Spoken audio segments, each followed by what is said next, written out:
की मांडी घातली की 5 मिनिटाच्या वरती मांडी घालणं होत नाही. तर हे का होत असेल? डिस्कम्फर्ट आहे. ते लोक कोणी या पद्धतीने, कोणी या पद्धतीने, कोणी वर खाली स्वतःची मान मोडून घेतात आणि त्यांना त्या काही काळापुरतं बरं वाटतं. पण तसं सारखं मोडल्यामुळे तिथे वायू साठायला लागतो. एक लक्षात घ्या, कॅन्सर होण्याचं पहिलं कारण आयुर्वेदशास्त्राने सांगितलंय अतिचिंता. ज्याला मॉर्निंग स्टिफनेस आहे, सकाळी उठल्यानंतर कंबर अवघडते, अशा लोकांनी पहिल्यांदा दवाखान्यात दाखवायला पाहिजे. आज डायबेटीज लोक किती वर्ष गोळ्या खात आहे ॲलोपॅथीच्या. प्रिस्क्रिप्शन येतात माझ्याकडे, तो डायबेटॉलॉजिस्टनी लिहिलेलं असतं, पांडुरंग चरणी विलीन होईपर्यंत ही गोळी खाणे. म्हणजे मला सांगा, ॲलोपॅथी म्हणजे काय 100% बरं करणारं शाश्वत शास्त्र आहे का? आज आपण चिरफाड करून एखादा स्क्रू बाहेरचा जेव्हा टाकतोय, ते बाह्य वस्तू शरीरामध्ये गेल्यानंतर शरीर प्रत्येक वेळेस ऍक्सेप्ट करेल प्रत्येकाला असं होत नाही. काही वेळेस पेशंटला कुठेतरी टोचतं, तो स्क्रू हाताला लागतो, बाथरूमला बसताना, बाथरूमवरनं उठताना, आंघोळ करताना तो स्क्रू कुठेतरी लागतो, जड वाटतं, किंवा काही पेशंटला कंटिन्युअस दुखतच असतं. तर एक लक्षात घ्या, ऑपरेशन म्हणजे काय 100% उपचार नाहीये. ऑपरेशन म्हणजे फक्त गादी कट करतात आहे. जेवढं ऑपरेशनला चार्जेस आहेत तेवढेच ऑपरेशनच्या चार्जेस मध्ये तुम्ही इकडे बरे होऊ शकता. पण इथे गॅरंटी आहे. तर आता आपण जी थेरपी करतो ती जगभरातली अत्यंत ऍडव्हान्स, अत्यंत सायंटिफिक आणि ज्याचे एव्हिडन्स आहेत की लोक बरी झाली आहेत. ओके. अशी थेरपी आपण स्वतः विकसित केली. तुमची स्पेशालिटी जी आहे की विना इंजेक्शन, विना ऑपरेशन तुम्ही आजार बरे करता. तर एक्झॅक्टली ती टेक्निक काय, जरा त्याविषयी सांगा.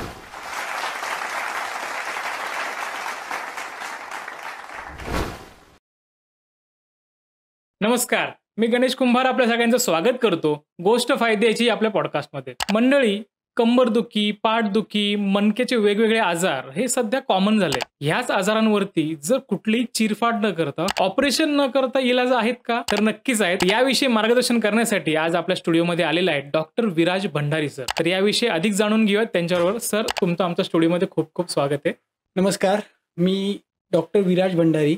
गेली 19 वर्ष आयुर्वेद, त्याचबरोबर माझा MD मेडिसिनमध्ये झालेला आहे, रसशास्त्र भैषज्य कल्पना, आणि त्याचबरोबर माझा MDचा विषय होता डिप्रेशन इन स्पाईन डिसऑर्डर. भारतामध्ये वेगवेगळे जे हाडवैद्य होते की जे मणके ओढून बसवतात, त्यांच्याकडे मी जाऊन वेगवेगळ्या कला त्यांच्याकडच्या शिकलो. त्याचबरोबर त्यानंतर मी मर्मचिकित्सेचा कोर्स केरळमध्ये जाऊन केला, आणि केरळमध्ये गेल्यानंतर असं समजलं की बरेच जुने वैद्य जे 8-8, 9-9 पिढ्या हे मणके बसवायचं काम करतात ते, पण परंतु त्यांची बसवण्याचं टेक्निक खूप उत्तम होतं, पण डायग्नोस्टिक टेक्निक त्यांच्याकडे जे होतं त्याची कुठेतरी लॅक्युनी मला वाटला, आणि त्याच्यामुळे मी पहिला कोर्स माझा चायनामध्ये, शांघायमध्ये केला, जिथे मी एक्सरे कसा रीड करायचा, एक्सरेचे डायमीटर कसे बघायचे, ऑब्च्युरेटर फोरामेनचे डायमीटर कसे बघायचे, स्पायनस प्रोसेसचे डायमीटर, त्याच्यासाठी वापरणारे स्केल, त्याच्यासाठी लागणारे नर्वोस्कोप नावाचं जे मशीन आहे, जे मानेपासून पहिल्या मणक्यापर्यंत आपण माकड हाडापर्यंत लावतो आणि नर्वचं टेम्परेचर चेक करतो. जसं आपण ताप आल्यानंतर थर्मामीटरने ताप चेक करतो, तसं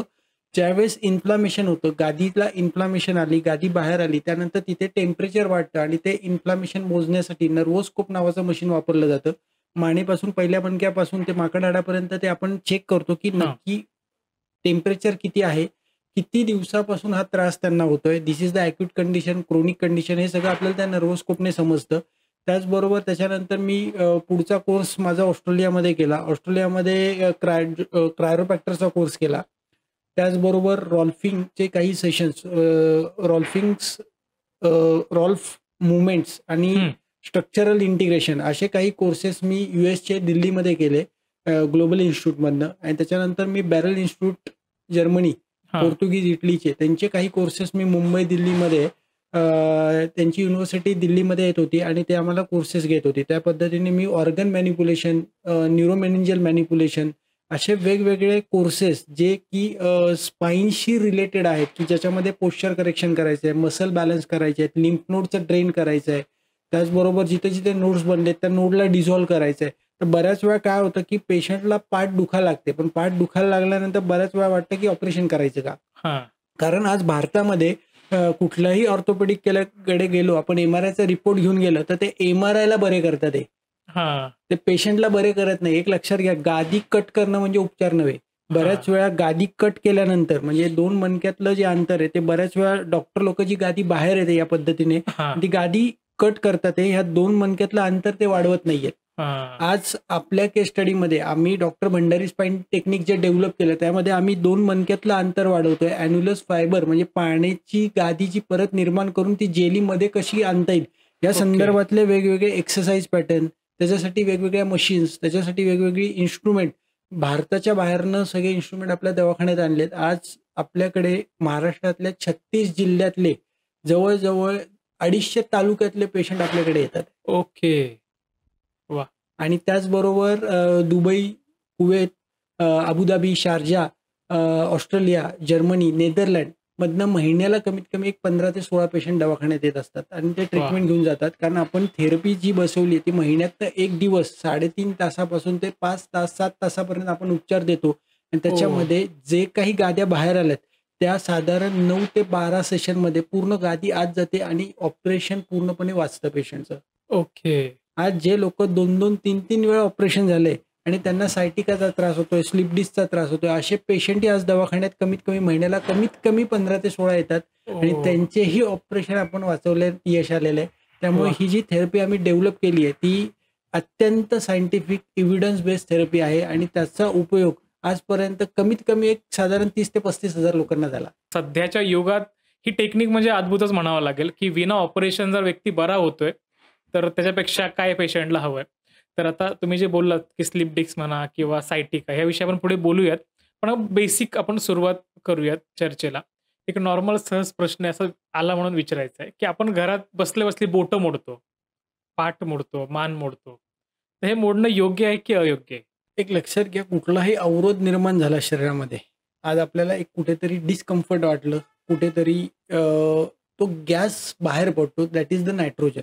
हा ओके. जो आवाज येतोय हां. तो आवाज येण्याचा जो प्रकार आहे दॅट इज द नायट्रोजन आपल्या शरीरामध्ये आपल्याला खाल्लेल्या अन्नामुळे रक्त, मांस, मेद, अस्थी, मज्जा, शुक्र याची निर्मिती होत असताना, चयापचय होत असताना सार आणि किट्ट 2 भाग होतात. सार हां. भाग जो चांगला भाग आहे तो शरीराच्या आतमध्ये कामासाठी वापरला जातो. किट्ट भाग जो आहे, जे काही प्रकारचे वायू आहेत ते एक आहे की काही वायू हे नाकाद्वारे बाहेर पडतात, काही वायू कानाद्वारे हां. बाहेर पडतात, काही डोळ्याद्वारे बाहेर पडतात, काही गुदद्वारे आणि काही आपल्या या पद्धतीने बाहेर पडतात. हां. तर एक लक्षात घ्या, दॅट इज द वायू nitrogen come away from the body. ती डिस्कम्फर्ट आहे कारण वायू साठला आहे तिथे.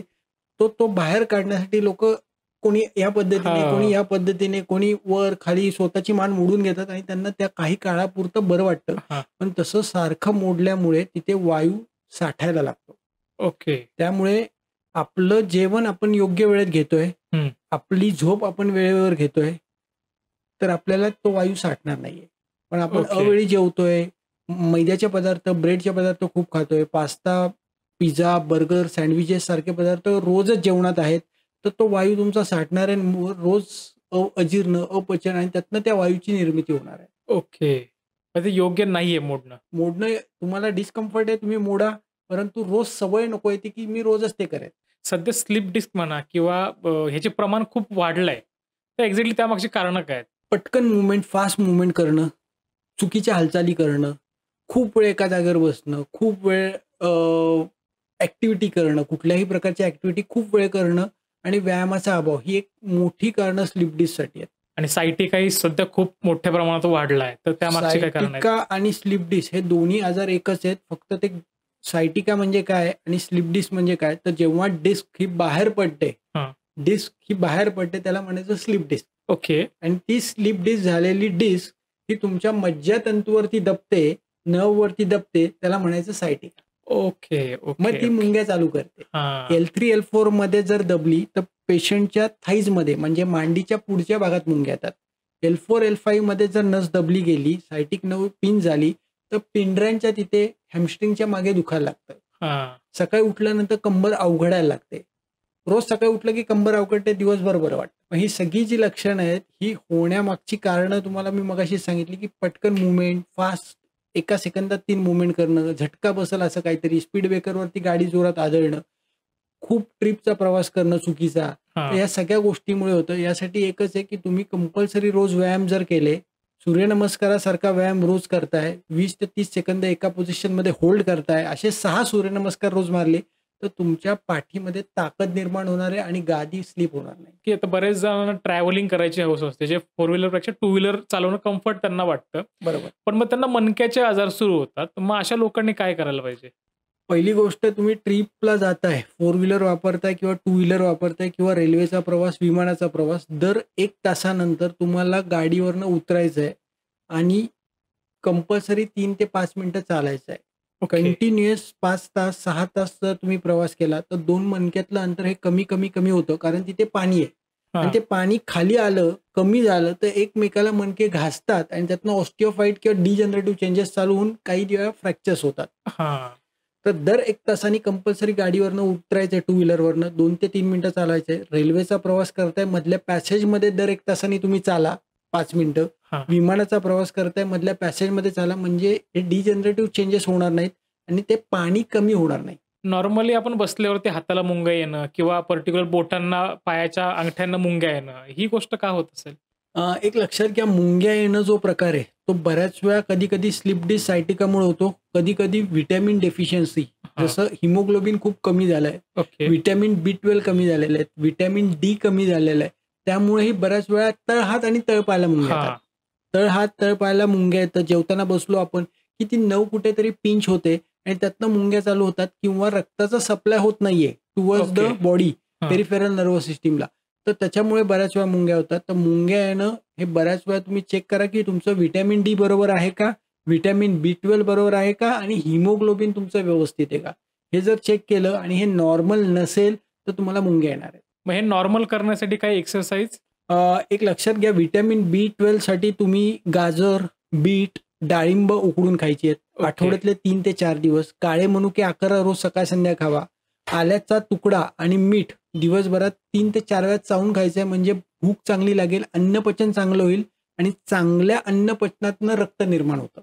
ओके. त्याचबरोबर कंपल्सरी व्यायाम आणि शवासन करणं. हं. एक लक्षात घ्या, शवासन करणं हे खूप गरजेचं आहे आणि भूक लागल्यानंतर जेवण करायचं आहे.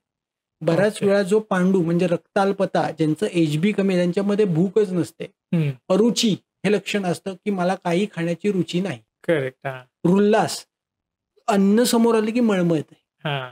थोडं चाललं की दम लागायला लागतो, पिंढऱ्या दुखायला लागतात, ही सगळी पांडूची लक्षणं आहेत. तिथे तुम्ही डाळिंबादी घृत म्हणजे डाळिंबाचं तूप, हां. डाळिंबापासून बनवलेलं तूप जर पोटातनं 2-2 चमचे घेतलंय तर अशा प्रकारची लक्षणं खूप लवकर कमी होतात. त्याचबरोबर आयुर्वेदामध्ये लोहकल्प वेगवेगळे आलेत, जसं लोहासव नावाचं एक औषध आलेलं आहे.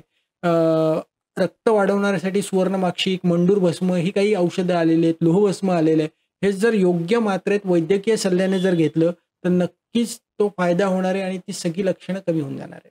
उठबशा ज्यावेळेस काढतो आपण त्यावेळेस गुडघेमधून कटक कटक असा आवाज येतो. बरोबर. तर त्यामागचं कारण काय असेल? एक लक्षात घ्या, तिथे वात वाढतो, तिथे हां. वृक्षता निर्माण होते, तिथे कार्टिलेजमध्ये 2 कार्टिलेजमध्ये आणि बोन मधलं जे वंगण आहे ते कमी कमी होत जातं. त्यासाठी रोज सकाळी उठल्यानंतर आंघोळ झाली रे झाली की खोबरेल तेलाने तुमच्या सगळ्या सांध्यांवरती एक 5 थेंब ते 10 थेंब फक्त तेल तुम्हाला सगळ्या सांध्यांवरती जर सोडलं हां. तर हा कटकट आवाज कायमचा जाणार आहे.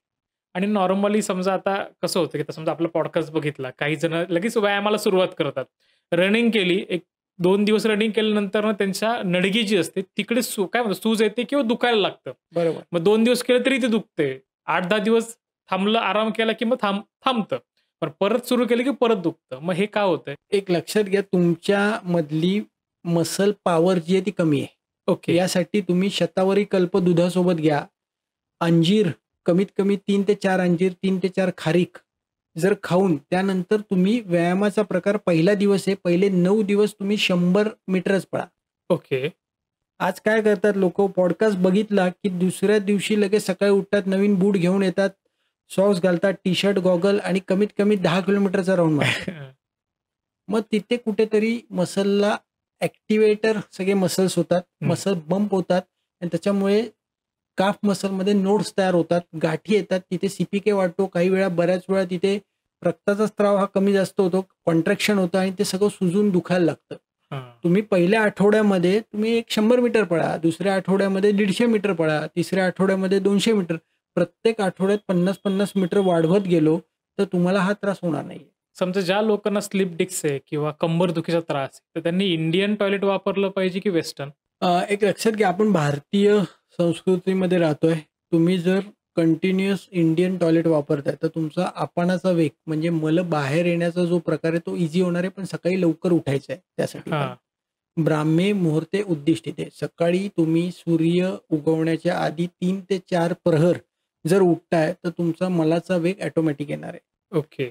पण तुम्ही जर उशिरा उठताय 9 वाजता, 10 वाजता, 11 वाजता उठणार आहात, तर बऱ्याच वेळा त्या लोकांना पुढे जाऊन पाईल्स, फिस्चुला, फिशर सारख्या आजारांना आमंत्रण देतात. ते लोक त्याच्या पुढे जाऊन त्यांना बीपी आणि डायबिटीस सारखे त्रास होतात. ओके. तर एक लक्षात घ्या, सकाळी लवकर उठल्यानंतर तुम्ही इंडियन टॉयलेट वापरताय, त्यामुळे तुमच्या स्नायूंमधली मोबिलिटी वाढणार आहे. हां. तुम्ही जर कमोड वापरताय, हाफ स्क्वॉटमध्ये बसून टॉयलेटला बसताय, एक तर कुथावं लागतं, जोर द्यावा लागतो, संडास बाहेर येत नाही, त्याच्यामुळे बऱ्याच वेळा मल आतमध्ये राहून कुसतो आणि त्यातनं पुढे जाऊन कुठेतरी हर्नियाचा त्रास, कुठेतरी ओके. पुढे जाऊन मलावष्टंभ, पाईल्स, फिस्चुला सारखे आजार वेगवेगळे निर्माण होतात. तर एक लक्षात घ्या, इंडियन टॉयलेट तुम्ही जेव्हा वापरताय तेव्हा खाली वागताय, परत उभे राहताय, बसताय, ज्या पद्धतीने आपण खाली बसतो त्या पद्धतीने मोबिलिटी त्या स्नायूंची वाढणार आहे, बोनची वाढणार आहे, त्याच्यामुळे स्ट्रेंथ तयार होणार आहे. हां. पण एखादा अवयव देवाने दिला आणि तुम्ही त्याचं वापरणं बंद केलं, तो अवयव तुमचा निकामी होत जातो कालांतराने. ओके. मला सांगा, आपली मनुष्यालाही शेपूट होती, त्यांनी हां. वापरली नाही, ती काय झाली? गेली निघून. गेली. हो. तसं आपण खाली बसणं जर वापरलं नाही तर आपले गुडघे हे टाईट होत जातील आणि भविष्यात त्याच्या आजूबाजूला पाणी साठेल किंवा पूर्ण टाईट होऊन जातील. तुम्हाला बसणंही अशक्य होऊन जातं मग. पण नॉर्मल आता ह्याच्याशी जोडून एक प्रश्न आहे, की मांडी घातली की 5 मिनिटाच्या वरती मांडी घालणं होत नाही.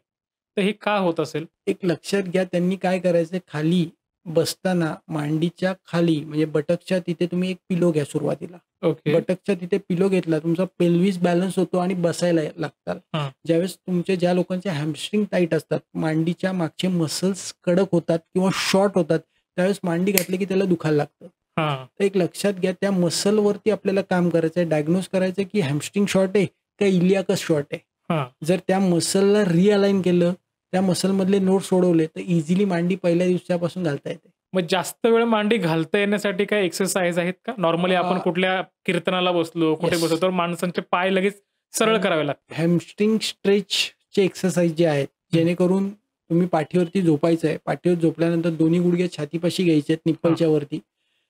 ज्या मांडी तुम्हाला जड वाटते किंवा ज्या मांडीला हलवावंसं वाटतं, त्या मांडीचा घोटा जो आहे, त्या मांडीचा फूट जो आहे, तो तुम्हाला त्याच्या विरुद्ध बाजूच्या गुडघ्यावरती ठेवायचा आहे आणि गुडघ्यानी पुढे ढकलायचा आहे. ओके. या पद्धतीने जर ठेवलं आणि पुढे ढकलतोय आपण, हां. तर पुढे ढकलल्यानंतर हॅमस्ट्रिंगचा मसल हा पूर्ण स्ट्रेच होणार आहे आणि त्यांनी लगेच दुखायचं कमी होऊन जाणार आहे. ओके. हॅमस्ट्रिंग स्ट्रेच एक्सरसाइजेस जर आपण केले तिथे, तर नक्कीच तो प्रकार कायमचा बरा होऊन जातो. समजा एखाद्या महिलेला सायटिकीचा आजार आहे, तर मग तो आजार बरा होत नाहीये, तोपर्यंत मूल जन्माला घालणं योग्य आहे की अयोग्य? एक लक्षात घ्या, मूल जेव्हा होतं ते 9 महिने जे आहेत ते तिचे खरंच सुखद अनुभव तिच्यासाठी असतो. पण त्या हां. काळात जर ती पेन घेऊन मूल राहतंय किंवा तिथे कंबर रोज दुखतीये आणि दिवस राहिलेत, तर अशा वेळेस बऱ्याच वेळा तिचं अर्ध 90% लक्ष हे बाळाकडे नसून तिच्या दुखण्याकडे असतं. हां. आणि त्यामुळे त्या बाळाच्या मनावरती वेगवेगळे परिणाम होतात. बऱ्याच वेळा ती कुठेतरी एखादा पेनचा एपिसोड जर आला, तर त्या पेनच्या एपिसोडमुळे मी बघितलंय की बऱ्याच वेळा 2 ते 3 पेशंटचे मला महिन्यात ॲबॉर्शन मी बघायला मिळतात. ओके. तर एक लक्षात घ्या, काय होतं की जेव्हा त्रास भयंकर होतोय, त्यावेळेस तुम्ही पूर्ण एक्सरसाइज पॅटर्न, एक्स-रे काढून, MRI काढून चेक करा की त्याची फ्रिक्वेन्सी किती आहे. हां. तो त्रास किती प्रमाणात आहे आणि ते डायग्नोज करून त्याच्यावरती पूर्ण उपचार करायचे, त्याला पूर्णपणे बंद होऊन द्या आणि त्यानंतर जर मूल राहिलं तर पूर्ण 100% डिव्होशन त्या आईचं मुलाकडे असणार आहे आणि त्यातनं उत्पन्न होणारं जे मूल आहे ते एकदम क्रांतिकारी होणार आहे. ओके. ओके. पण बाळाकडे लक्षच नाहीये, तिचे दौरूत पुरवले जात नाहीयेत, सतत ती शोकामध्ये आहे दुखण्याच्या. मग हां. अशा वेळेस बऱ्याच वेळा ते बाळ हे कोमजून जातं किंवा त्याची वाढ ही व्यवस्थित होत नाही. मग डाऊन सिंड्रोम सारखे किंवा एखादा मतिमंदासारखे वेगवेगळे आजार त्या बाळाला होऊ शकतात. ओके. हाडांची झीज होणे ही जी गोष्ट आहे, की वृद्ध वयामध्ये आपल्याला बऱ्यापैकी जाणवतं, दिसतं. तर मग बरोबर. यामागची कारणं काय असतात? एक लक्षात घ्या, शिर्यते तत शरीरम. हां. जे झिजतं ते शरीर.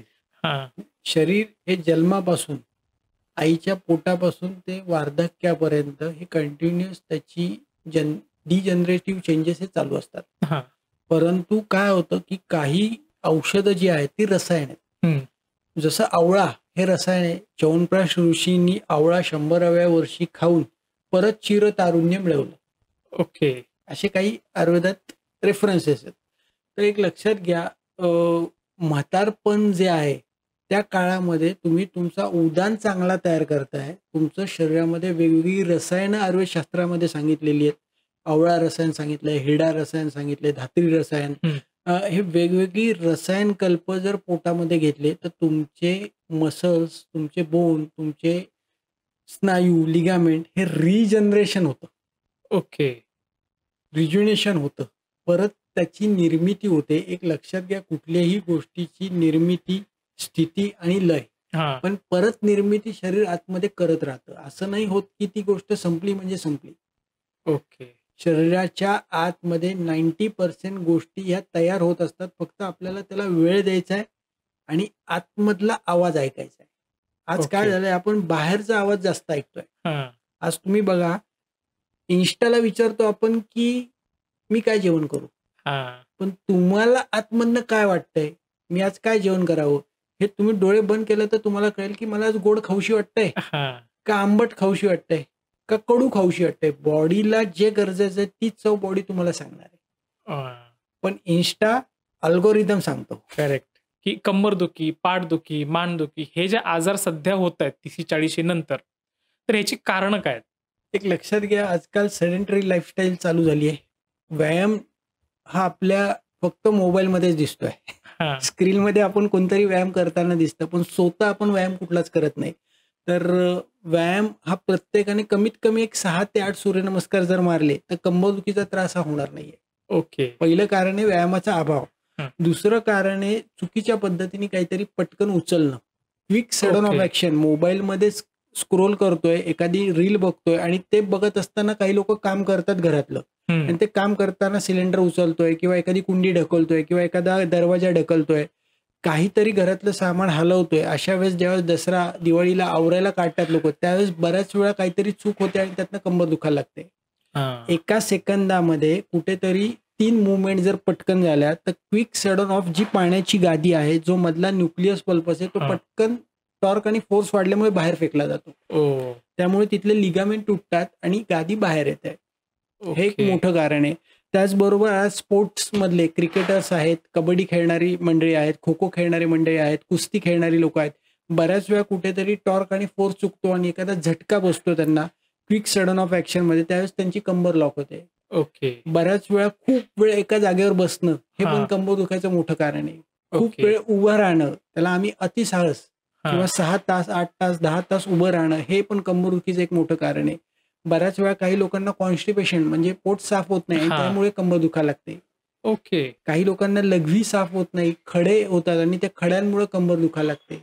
काही लोकांना गॅसेस प्रचंड होतात, हा. त्याच्यामुळे कंबर दुखायला लागते. काही लोकांना ऍसिडिटीचा त्रास इतका असतो की पोटामध्ये बेंबीच्या वरती 3 ते 4 बोटं जळजळतं, आगाग होते आणि दुखायला लागतं आणि त्याचा परिणाम त्यांच्या कंबरदुखीवरती होतो. वेगवेगळी कारणं आणि त्याच्यामुळे उद्भवणारी कंबरदुखी किंवा एखादा आजार आणि त्यातनं उद्भवलेली कंबरदुखी, जसं म्हणजे एखाद्याचं काही ऑपरेशन झालंय हा. आणि ते ऑपरेशन करताना डॉक्टरांकडनं चुकून ते मसल्स जास्त शिवले गेलेत, ओके. मसलचे नोड्स तयार झाले, तिथे फायब्रोसिस झालं आणि त्याच्यामुळे कंबर दुखायला लागली. असेही ओके. पेशंट आज समाजात बघायला मिळतात. एक लक्षात घ्या, अति तिथे माती. कुठलीही गोष्ट तुम्ही अति करायला गेलात, बसणं म्हणा, उभं राहणं म्हणा, व्यायाम म्हणा, याला प्रज्ञापराध आयुर्वेदशास्त्राने सांगितलं. ओके. प्रज्ञापराध म्हणजे काय, तो स्वतः जाणून बुजून चूक करणे. हा. ओके. बऱ्याच वेळा जोशमध्ये आपण कधीतरी 31 डिसेंबरला ठरवतो उद्यापासून व्यायाम करायचा आणि हा. त्यानंतर 100 सूर्यनमस्कार मारतो पहिले आठवडाभर हम्म. आणि एक आठवडा झाल्यानंतर कुठेतरी कंबर लॉक होऊन जाते. हा. किंवा स्विमिंग करायला लागतो आणि स्विमिंगमध्ये खूप डाईव्ह मारणं, खूप प्रकारचं स्विमिंग करणं किंवा चालायला लागलो तर 2-2 तास चालतात. काही लोक सायकलिंग 3-3 तास हा. करतात. मग एक लक्षात घ्या, कुठेतरी अतियोग त्याचा झाला की कंबर दुखायला लागते. बऱ्याच वेळा लोक वेट लॉस करायला जातात, वेट लॉस करताना जेवण पूर्ण बंद करतात. हा. मग कमीत कमी फक्त सॅलेड खाणं, फक्त शेक घेणं, फक्त एक घेणं आणि याच्यामुळे शोषण मसलचं होत नाही. स्नायूंचं शोषण न झाल्यामुळे कंबरेच्या आजूबाजूच्या मसलमधली ताकद कमी होते आणि त्याच्यामुळे कंबर दुखायला लागते. त्यातला हा. उदान कमी होतो शरीरातला. ओके. बऱ्याच लोकांना छातीमध्ये धडधडतं, बऱ्याच लोकांना छातीमधले लंगची श्वास घेणं हे त्यांना जमत नाही. बऱ्याच वेळा रक्त कमी असतं, त्याच्यामुळे श्वासोश्वास कमी होतो आणि त्यामुळे बऱ्याच वेळा मग मान आणि छातीचा भाग किंवा पाठीचा मिड बॅग दुखायला लागते. ओके. काही लोक बाथरूममधनं घसरून पडतात, फ्रॅक्चर्स होतात, त्याच्यामुळे कंबर दुखायला लागतं. तर एक लक्षात घ्या, ही कंबरदुखीची बरीच कारणं आज आपल्याला समाजामध्ये दिसतात. त्याच्यामध्ये पहिलं कारण मी तुम्हाला जसं म्हटलं की पोश्चर मेंटेन ठेवणं, कसं उठायचंय, कसं बसायचंय, कसं चालायचंय, हे जर आपण व्यवस्थित केलं तर आपली कंबर दुखणार नाहीये. त्याचबरोबर सेकंड, आपला व्यायाम कंपल्सरी आपण केला पाहिजे. तिसरी गोष्ट, आपली जेवणच्या वेळा या फिक्स पाहिजेत. बऱ्याच हा. वेळा लोक वेळ झाली म्हणून जेवतात, हा. तर भूक लागली म्हणून जेवलं पाहिजे. ओके. बऱ्याच वेळा बघा तुम्ही, गोड, आंबट, खारट पदार्थ, गोड पदार्थ हे जेवणाच्या सुरुवातीला खायचे, हा. आंबट खारट पदार्थ हे जेवणाच्या मध्ये खायचे, तिखट तुरट कडू पदार्थ हे जेवणाच्या शेवटी खायचे. पण आज लोक जेवणाच्या शेवटी गोड गोड खातात. खातात. हो. मग त्यामुळे अजीर्ण आणि अजीर्णात कंबरदुखी. ओके. तर फूड हॅबिट ज्या आहेत आपल्या, ज्या प्रांतामध्ये आपण राहतोय, म्हणजे आपण आज महाराष्ट्रात पुण्यात राहतोय, तर पुण्यामधलं जे काही पिकतं त्या गोष्टी आपल्याला खायच्या आहेत, ना की आपण रोज मासे खाणार आहोत. हा. तुम्ही केरळमध्ये राहताय किंवा समुद्राच्या किनारी राहता, तिथे तुम्हाला ज्या प्रकारचा आहार मिळतो त्या प्रकारचा तुम्ही खावा. तुम्ही राजस्थानमध्ये राहताय, ज्या प्रकारचा आहार तिथे मिळतो त्या प्रकारचा आहार खावा. तुम्ही ज्या भूमीमध्ये, ज्या कालखंडामध्ये राहताय, त्या भूमीमध्ये उगवणाऱ्या वनस्पती, त्या भूमीमध्ये मिळणाऱ्या भाज्या, त्या भूमीमध्ये मिळणारी फळं जर आपण खाल्ली तर त्यापासून आपलं पचन चांगलं होणार आहे आणि आपल्याला आजार निर्माण होणार नाही. हा. पण जर चुकून आपण पाश्चिमात्य लोकांसारखं जेवण चालू केलंय, नुसते ब्रेडच खातोय, तर मग आपल्याला गॅसेस होतील, पोट हा. फुगेल, कॉन्स्टिपेशन होईल आणि त्यातनं मग कंबर दुखायला लागते. आता तुम्ही हे जे म्हणताय की पोट साफ नाही झालं, ऍसिडिटी, ह्याच्यानी कंबर दुखते, ते एक्झॅक्टली त्याचा आणि याचा काय संबंध आहे? एक लक्षात घ्या, आपले जी आतडी आहेत, हा. आपले इंटेस्टाईन ज्याला म्हणूयात आपण, ते हा. इंटेस्टाईनची मोबिलिटी सतत होत असते, स्वतः मुवमेंट होत असतात. हा. पण ज्यावेळेस तिथला आकाश कमी होतो, ज्यावेळेस तिथे गॅसेस झालेत किंवा अपचन झालंय, अजीर्ण झालंय, पोट डंबरलंय, त्यावेळेस कॉन्ट्रॅक्शन मध्ये जातात आतड्याचा भाग, आणि आतडी ओके. कॉन्ट्रॅक्शन मध्ये गेली तर त्याच्या आजूबाजूचे मसल्स हे सगळे कॉन्ट्रॅक्शन मध्ये जाणार आहेत आणि ओ. त्याचा दबाव सगळा तुमच्या मणक्यावरती येणार आहे. ओके. एक लक्षात घ्या, आपलं मणके म्हणजे नुसते एकटे नाहीयेत, त्या मणक्यांच्या आजूबाजूला मसल्स आहेत, त्याच्या हा. आजूबाजूला लिगामेंट आहेत, त्याच्या आजूबाजूला अवयव आहेत. तर त्यांचं सगळ्यांचं जे आतमधली गती आहे ती एकमेकाशी अवलंबून आहे. हा. जर एकाकडे कुठेतरी अवरोध निर्माण झाला तर त्याच्या अवरोधामुळे, त्याच्या कॉन्ट्रॅक्शनमुळे बाकीच्या आजूबाजूचे मसल्स, बाकीचे आजूबाजूचे लिगामेंट, बाकीचे बोन हे ऑटोमॅटिक तिरके होणार आहेत बिकॉज ऑफ कॉन्ट्रॅक्शन. आता सध्याची जी लाईफस्टाईल आहे, सध्या IT फील्डमध्ये वर्क फ्रॉम होम सुरू आहे, तर मग वर्क फ्रॉम होम जे आहे ते कंबरदुखीसाठी पोषक आहे का असं वाटतं तुम्हाला? मी त्याला वर्क फ्रॉम स्ट्रेस म्हणेल. कारण ओके. एक लक्षात घ्या, काय होतं की माणूस घरी राहणारा प्राणी नाहीये. आज माणसाला काय होतं, सकाळी उठल्यापासून तो व्यायाम वगैरे करतो, मग नाश्ता वगैरे करून गाडीवरती जाऊन ऑफिसला जाणं ही आपली जीवन पद्धती होती. पण आपण आता त्याच 500 स्क्वेअर फूट, 1000 स्क्वेअर फूट किंवा 2000 स्क्वेअर फुटाच्या फ्लॅटमध्ये आतमध्ये फक्त राहायचं आहे, सकाळी उठल्यापासून बाहेर कुठे जायचं नाहीये. यामुळे बऱ्याच वेळा त्याच्यावरती मग तो मोबाईल, जे काम दिलेलं आहे कंपनीने ते काम राहतं बाजूला, त्याच्यामध्ये मोबाईलचं स्क्रीनिंग टायमिंग वाढतो, काम होत नाही योग्य वेळेमध्ये. मग त्याला सकाळी उठल्यापासून 9 वाजल्यापासून रात्री 12-12, 2-2 पर्यंत ती कामं उरकत नाही, त्याचा स्ट्रेस येतो, त्याचं डिप्रेशन येतं आणि बऱ्याच वेळा कंपनीचे HR लोक फोन करून शिव्या घालतात, ओरडतात आणि त्याच्यामुळे कुठे ना कुठे परत मानसिकता बिघडते, खच्चीकरण होतं आणि तेच घरामध्ये 2 किंवा 3 लोक असतात, त्यांचंही काम त्या पद्धतीचं असेल तर कुणाशी बोलणं नाही दिवसभर, कुणाशी चर्चा नाही कुठल्याही प्रकारचं, मग स्क्रीनवर बसूनच जेवण चालू आहे. मग जेवण स्क्रीनला चालू आहे का तो स्वतः जेवतोय, हा एक मोठा परत त्याच्यामध्ये प्रश्न आहे. तर एक लक्षात घ्या, वर्क फ्रॉम होममुळे बऱ्याच वेळा लोकांच्या घरी टेबल्स नसतात, तर पोटावरती लॅपटॉप घेऊन माणूस दुपारी लॅपटॉप वापरत असतो, कधीतरी सोफ्यावर बसून लॅपटॉप वापरत असतो, कधीतरी चुकीच्या पद्धतीने किचन ओट्यावरती लॅपटॉप ठेवून स्वयंपाक बनवत असतात, एकीकडे काम चालू असतं आणि त्याच्यामुळे बघा की शरीर, मन आणि अंतःकरण, बाह्य मन या सगळ्यांची घालमेल कुठेतरी होते आणि त्यातनं मनाचे पण वेगवेगळे विकार उत्पन्न होतात. ओके. तर एक लक्षात घ्या, तुम्हाला एका जागेवर बसायचंय, 45 मिनिटं बसा, त्यानंतर उठा, चाला, परत 45 मिनिटं बसा. आजकाल 8-8, 9-9, 10-10, 12-12 तास वर्क फ्रॉम होमच्या नावाखाली लोक बसून राहतात, पण काम असतं 8 तासाचं, पण बसावं लागतं 14 ते 16 तास, हा कारण मोबाईलचा स्क्रीनिंग टायमिंग किंवा गुगलचा स्क्रीनिंग टायमिंग, युट्यूबचा स्क्रीनिंग टायमिंग हा वाढतो आणि ते हम्म, समजत नाही एकदा बघायला लागल्यानंतर. बरोबर. त्याच्यामुळे वर्क फ्रॉम होममुळे हे बरेच वेगवेगळे आजार निर्माण होतात. त्यामुळे परत रात्रीच्याला झोप येत नाही. मग त्याचा एक ताणतणाव डोक्यावरती, दुसऱ्या दिवशी पोट साफ होत नाही. मग ही सगळी आ, आजाराची वेगवेगळी शृंखला तयार होते. ओके. मग डॉक्टरकडे जातात लोक. डॉक्टरांकडे आल्यानंतर बऱ्याच वेळा स्ट्रेस वाढलेला असतो, मग डिप्रेशन वाढलेलं असतं, चिडचिड वाढलेली असते, लाईफस्टाईल त्याच्यामुळे खराब होऊन जातं. इंटरनल वैवाहिक जीवनही बऱ्याच वेळा त्याच्यामुळे असंतोष, असमाधानी राहतं. हा मग हे सगळे वर्क फ्रॉम होममुळे होणारे काही काही तोटे पण आहेत आणि काही फायदे पण आहेत. मग ओके. त्याच्यामुळे बऱ्याच लोकांना जास्त वेळ बसून कंबर दुखणं किंवा चुकीच्या अवस्थेत बसून कंबर दुखणं किंवा मान दुखणं असे वेगवेगळे आजार, गेट पॅटर्न तुम्ही बघता. बफेलो हम्प म्हणजे हा मान सुजलेली असते, मोठा हा चेंडू, टेनिसचा बॉल जेवढा ठेवूयात एवढा मोठा मानेच्या मागे सूज आलेली असते. त्याचबरोबर चालताना चक्कर येते, मध्येच मान वळवली की चक्कर येते, कधी कधी बीपी वाढतो, बीपी कमी होतो. असे बरेच पेशंटमध्ये वेगवेगळी लक्षणं घेऊन पेशंट दवाखान्यात येत असतात. तुम्ही आता बोललात की मोबाईलवरती बरेच लोक स्क्रीन टाइम घालवत आहेत, वेळ घालवत आहेत. मग तुमच्याकडे जे येणारे पेशंट आहेत त्याच्यामध्ये असे कोणी आहेत का की ज्यांची मान पूर्ण तिरकी झाली, की जसं तुम्ही आता म्हणाल की सूज आली आहे? मागच्याच आठवड्यात एक खराडीमधनं एक रुग्ण आला होता की ज्याच्या मध्ये स्क्रीनिंग टायमिंग त्याचा दिवसातला जवळजवळ एक 13 ते 14 तास होता. ओ 13 ते 14 तास स्क्रीनिंग टाइम. त्यामध्ये काय झालं, त्याला गेम खेळायची ॲडिक्शन झालं. हां. कामाचं 8 तास काम आणि बाकीचा वेळ कामाच्या मधल्या वेळेमध्ये तो गेम खेळायचा आणि ते गेमची चटक त्याला अशी लागली की तो कंटिन्युअस ऑनलाईन गेमिंग खेळायचा आणि ऑनलाईन गेमिंग त्याला समजायचंच नाही की तो किती वेळ बसतोय. मग त्या ओके. चुकीच्या अवस्थेत सतत गेमिंग खेळण्याच्या नादामध्ये मानेचा कव त्याचा हा लॉस ऑफ लॉर्डोसिस झाला. जी 30 डिग्रीचा कव पाहिजे होता मानेचा, तो मान पूर्ण त्याची सरळ झाली. मान ना उजवीकडे जात होती ना डावीकडे जात होती. मान पूर्ण लॉक झाली होती. ओ तिथले मसल सगळे दगडासारखे कडक झाले होते आणि त्याला चक्कर यायला लागली म्हणून तो माझ्याकडे आला. ओ घरातली लोकं घेऊन आले की त्याला स्टेबल नाही राहत आहे, ते इम्बॅलन्स होतं. चालायला लागलं की त्याला हलल्यासारखं वाटतं. ही सगळी लक्षणं बघितल्यानंतर त्याचं आम्ही ॲडिक्शन घालवण्यासाठी पहिलं मोबाईल त्याला बंद करायला लावलं. ओके. मोबाईल जसं बंद केल्यानंतर त्याला सूर्यनमस्कार कंपल्सरी, Zoomचे योगा आम्ही घेतो ऑनलाईन. ओके. सकाळी 6:30 ते 7:30 Zoom बॅच त्याला जॉइन करायला लावली आणि साधारण एक 3-3.5 आठवड्यामध्ये त्याची मान व्यवस्थित हालायला लागली. कारण त्याचा आपण नॉर्मल कर्वेचर यायला लागला. कारण ओके. त्याला त्या प्रकारचे काही ट्रीटमेंट्स, त्या प्रकारच्या काही मॅन्युअल थेरपी आपण दिल्या, ज्याची की मानेच्या आजूबाजूचे मसल सगळे रिलीज केले.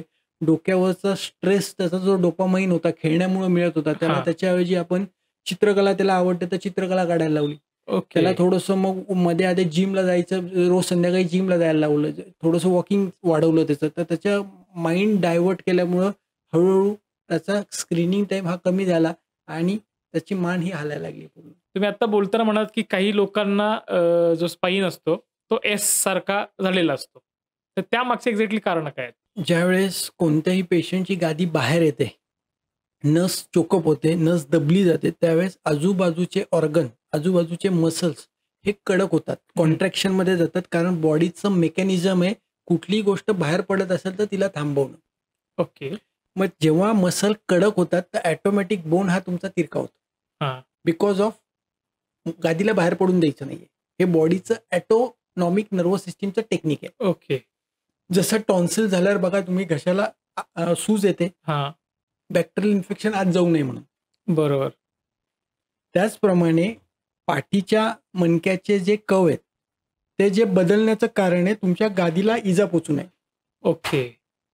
काही लोकांमध्ये स्कोलिओसिस मिळतो, काही लोकांमध्ये लॅटरल शिफ्ट मिळतो, म्हणजे पेल्विस जो आहे एंटेरियरली पुढे जातो, काही लोकांचा पोस्टेरियरली मागे जातो, काही हां. लोकांचा राईट साईडला शिफ्ट होतो, काही लोकांचा लेफ्ट साईडला शिफ्ट होतो. तो जो कव आहे, जसं बॉडी जी आहे, एक लक्षात घ्या, बॉडी आपण ग्रॅव्हिटीवरती उभे आहोत. हां. आज जर पेशंटचा मणका डाव्या साईडला शिफ्ट झाला तर खांदे हे उजवीकडे जाणारे बिकॉज ऑफ त्याला चालता येईल त्याच्यामुळे, हां.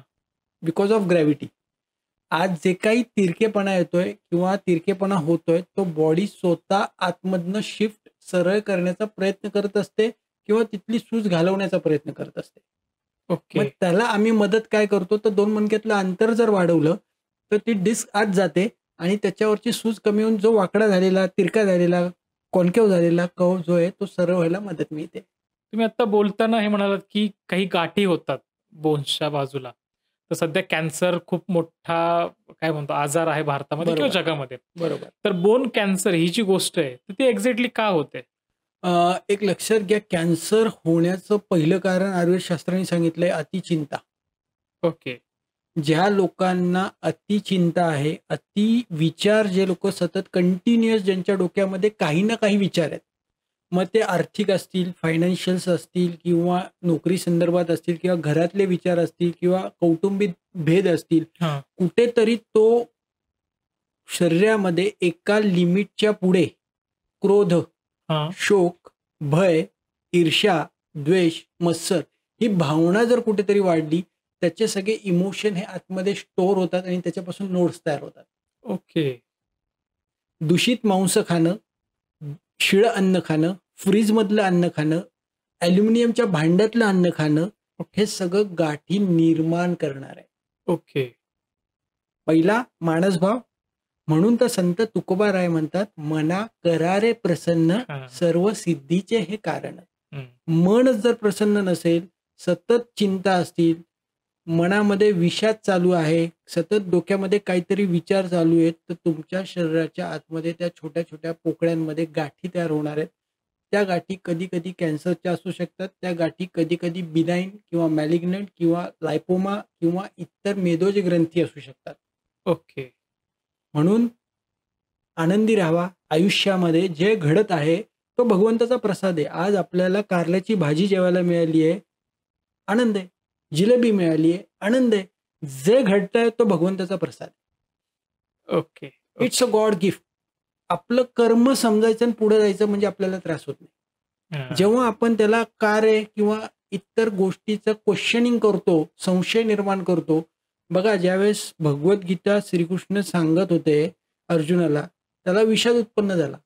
हां. आणि विषाद म्हणजे त्यांनी शंका जेव्हा निर्माण केली, मी माझ्याच ओळखीच्या लोकांना कसं मारू, मी आता युद्ध बंद करतोय. मग जेव्हा त्यांनी श्रीकृष्णाने त्यांना ज्ञान दिलं, जागृती दिली, त्यावेळेस त्यांना समजलं की अरे मला धर्माचं रक्षण करायचं. हां. तसंच आपल्या शरीरामध्ये आपण प्रत्येक वेळेस ती गीता आठवायची आहे. माझं हं. वय काय, माझं मन कशात गुंतलंय, आणि मी सतत काय विचार करतोय, माझ्या वयानुसार माझे विचार आहेत की नाही, हां. माझ्या वयानुसार माझं खानपान आहे की नाही, माझ्या वयानुसार मी माझं आरोग्य जपतोय की नाही, कामाची पद्धत तशी आहे की नाही. जर हे पाळलं तर नक्कीच आपल्याला कुठलाही आजार होणार नाही. तुमची स्पेशालिटी जी आहे की विना इंजेक्शन, विना ऑपरेशन तुम्ही आजार बरे करता.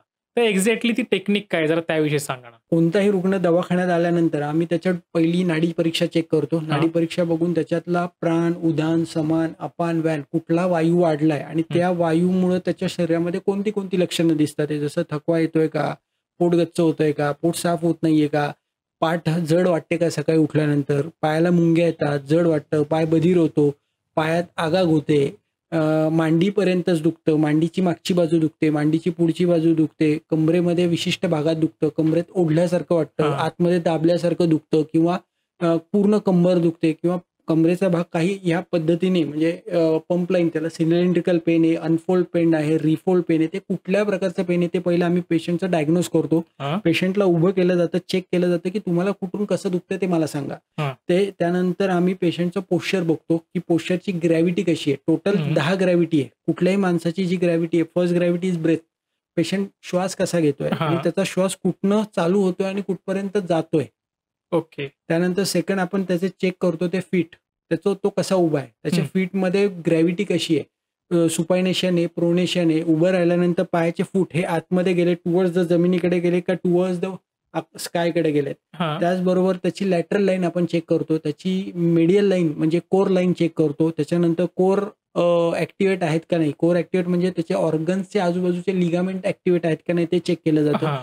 त्याचबरोबर पेशंटची बॅकलाईन चेक केली जाते. त्याच्यानंतर हेड आणि नेक आणि शोल्डरचा बॅलन्स किती आहे टुवर्ड्स द ग्रॅव्हिटी ते चेक केलं जातं. त्याच्यानंतर पेशंटचे बोथ लेग, बोथ हँडची मोबिलिटी आणि फ्लेक्झिबिलिटी किती आहे हे सगळं चेक करून नंतर मग पेशंटच्या डोक्यावरती आम्ही हात ठेवतो आणि चेक करतो की नक्की पेशंटचा त्रास हा मेंदूच्या आजूबाजूच्या फ्लुइडमुळे होतोय का नर्वस सिस्टीममुळे होतोय का ऑर्गन म्हणजे व्हिसरल ऑर्गन, पोटाचे आजूबाजूचे अवयव मिसअलाइन झालेत, कुठला तरी लिगामेंट मिसअलाइन आहे, म्हणजे लिव्हरचा लिगामेंट मिसअलाइन आहे, किडनीचा लिगामेंट मिसअलाइन आहे, स्प्लीनचा लिगामेंट मिसअलाइन आहे, त्याच्यामुळे त्याला कंबरदुखी आहे का?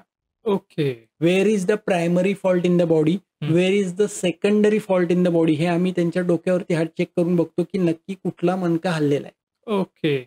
डोक्यावरती हात ठेवून जनरल लिस्निंग केलं जातं की नक्की पेशंटचा त्रास क्रेनिओसॅक्रल आहे, क्रेनिओ व्हिसरल आहे का क्रेनिओसॅक्रल आहे. क्रेनिओसॅक्रल म्हणजे पाठीच्या कण्यामध्ये कुठे प्रॉब्लेम आहे का, हे ओके. सगळं चेक करून पेशंट त्यानंतर नर्वोस्कोपने मानेच्या पहिल्या मणक्यापासून माकडहाडापर्यंत तो नर्वोस्कोप लावून त्याचं टेम्परेचर घेतलं जातं आणि एक निदान केलं जातं की नक्की पेशंटला काय त्रास होतोय. त्यानंतर पेशंटचे जिलेट टेस्ट, स्पर्लिंग टेस्ट, काही क्लिनिकल एक्झामिनेशन आम्ही फॅसेटमध्ये मोबिलिटी आहे का नाही ते चेक करतो. हां. त्यानंतर एक्सरे चेक करतो, MRI चेक करतो आणि ते चेक करून एक फायनल डायग्नोसिस करतो. पेशंटचे मसल इम्बॅलन्स आहेत का, बोन इम्बॅलन्स आहेत का, व्हर्टेब्रल सेगमेंट इम्बॅलन्स आहेत का, फेशिया इम्बॅलन्स आहे का, लिगामेंट इम्बॅलन्स आहेत का, पेशंटचा श्वास कसा आहे, फेशिया कसा आहे, हे सगळं क्लिनिकली चेक करून त्याचं निदान केलं जातं आणि त्याच्यानुसार पेशंटची ट्रीटमेंट ठरवली जाते. मग ओके. ट्रीटमेंटमध्ये बऱ्याच वेळा पेशंटचा बोन मिसअलाइन आहे, तिथे क्रायरोप्रॅक्टर नावाची ट्रीटमेंट, आजकाल तुम्ही युट्यूबला किंवा फेसबुकला बघता, कटकट आवाज येतो, ट्रोक हो, हो, ट्रोक, हो. जो आवाज येतो त्याला एका अंगावरती झोपवलं जातं, मान मोडली जाते, कंबर मोडली जाते. हां. तर ते स्पेसिफिक डायग्नोसिस करून L4 सेगमेंट जर उजवीकडे गेलंय, वरती गेलंय, तर त्याला आपण परत खाली आणून परत डावीकडे आणतो. Okay. It is a very precise technique. असं नाहीये की प्रत्येक वेळेस दोन्ही साईड मोडायला लागतील पेशंटच्या. एकदम प्रिसाईज टेक्निक आहे. कॉन्स्टेड क्रायरोप्रॅक्टर, थॉम्सन क्रायरोप्रॅक्टर, पाल्मर क्रायरोप्रॅक्टर, असे जवळजवळ क्रायरोप्रॅक्टरमध्ये 16 ते 17 प्रकार आहेत. आज इंडियामध्ये लोक फक्त रील बघतात आहे, पण त्याच्या मागे त्यामध्ये खूप डीप नॉलेज आहे की एक्झॅक्ट दर मणका, कार्ल्टन मोड नावाची मेथड ही फक्त लहान मुलांसाठी आणि वयोवृद्ध लोकांसाठी वापरली जाते. It is a very precise technique की मणका कुठे गेलाय आणि त्या पद्धतीने त्याला परत रिअलाइन केलं जातं. ओके. त्यानंतर फेशियल मॅनिप्युलेशन नावाची ट्रीटमेंट दिली जाते, ज्याच्यामध्ये पोश्चर रिअलाइन केलं जातं. हां.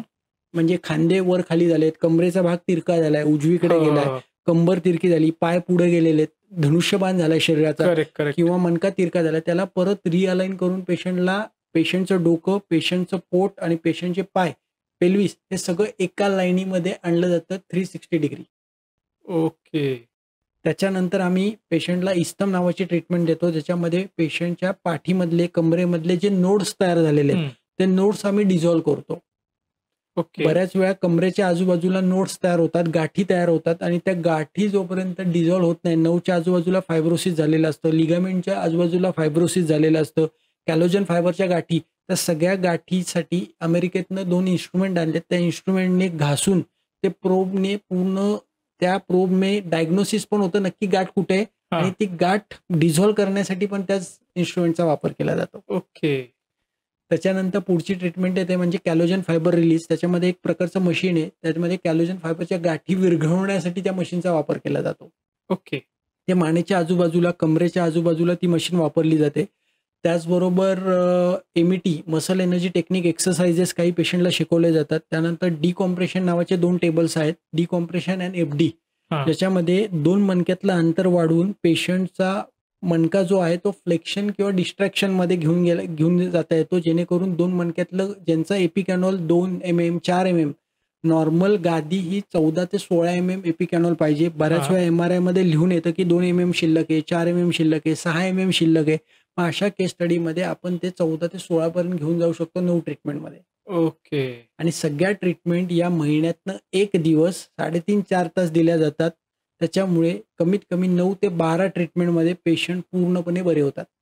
ओके. अरे वाह! क्या बात आणि है. आता सकाळी आमचे झूम योगा बॅच असतात, त्याच्यामध्ये 550 लोक आता झूमला सकाळी 6:30 ते 7:30 असतात. लाईव्ह सेशन असतं माझ्यासोबत, त्याच्यामध्ये 13 ते 14 प्रकारच्या वेगवेगळ्या ट्रीटमेंट पेशंटच्या ऑनलाईन चालतात. ओके. ओके. म्हणजे हा सगळा एक सुंदर प्रकारचं इंटिग्रेशन स्पाईनमध्ये ज्या कंट्रीमध्ये जे बेस्ट आहे ते हां. आम्ही इंडियात घेऊन आलोय.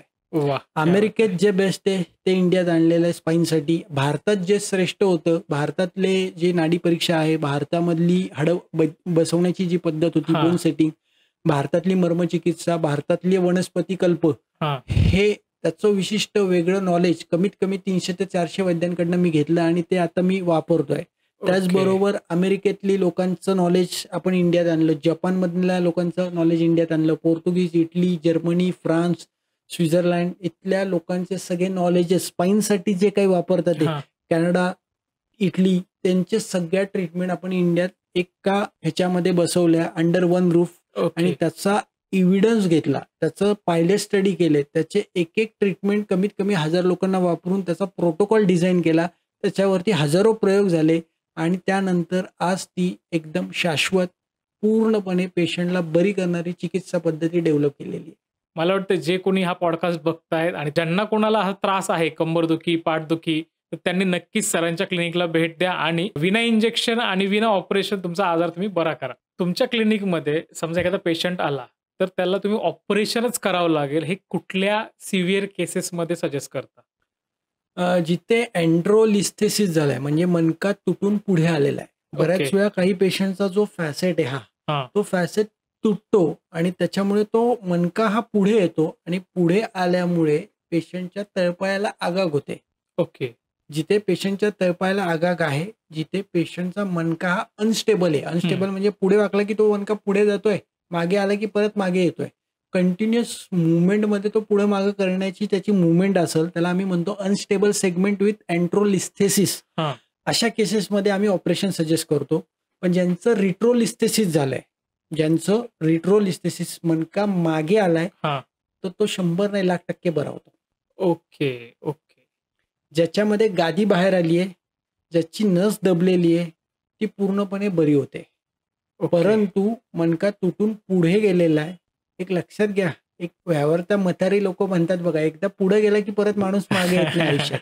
म्हणजे ती बाई असो, बाटली असो किंवा कुठलंही व्यसन असो किंवा Correct. जुगार असो, करेक्ट. तर कुठलीही गोष्ट आयुष्यात पुढे गेली ना ती मागे येत नाही, पण मागं असेल ती गोष्ट पुढे आणता येते. हे मणक्याच्या बाबतीतही असंच आहे की मणका पुढे गेला तर त्याला ऑपरेशनच लागतं. मग असं आपल्याला बऱ्याचदा पाहायला मिळतं की ज्या लोकांचे ऑपरेशन झाले, प्लेट्स आहेत, रॉड्स आहेत, मग त्यांना ते सारखं दुखतं किंवा पेन होत राहतो, जड वाटतं. जड वाटतं. मग त्यासाठी काय उपाय आहे? एक लक्षात घ्या, ज्यांचे ऑपरेशन झाले त्याच्यामध्ये आपण डिवायडेशन करूयात की पहिलं बघायला मिळतं की पाय जड वाटतो, भरून आल्यासारखं वाटतं, पाय मांड्यांचा भाग सगळा भरल्यासारखं वाटतो किंवा कमरेच्या आजूबाजूच्या भागात भरल्यासारखं वाटतं, जड वाटतं.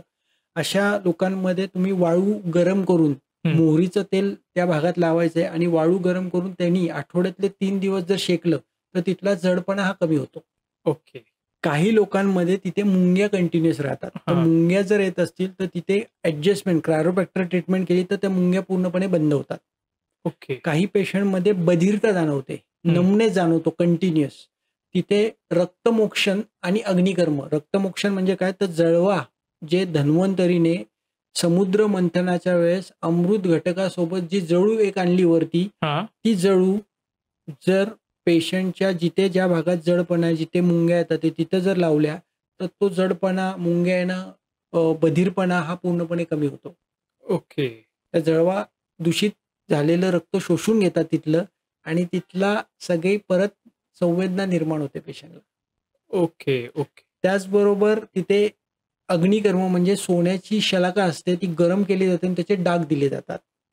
ओके. काही पेशंट मधले मसल्समध्ये नोड्स बनतात, तिथे फेशियल मॅनिप्युलेशन ट्रीटमेंट दिली जाते. जिथे काही वेळेस पेशंटमध्ये मणका तिरकाच आहे, स्क्रू तर लावलेत पण मणका तिरका आहे, मग त्याला सरळ करण्यासाठी आम्ही मसल एनर्जी टेक्निक, त्या मसल मधली स्ट्रेंथ वाढवतो जेणेकरून तिरका झालेला मणका सरळ होईल.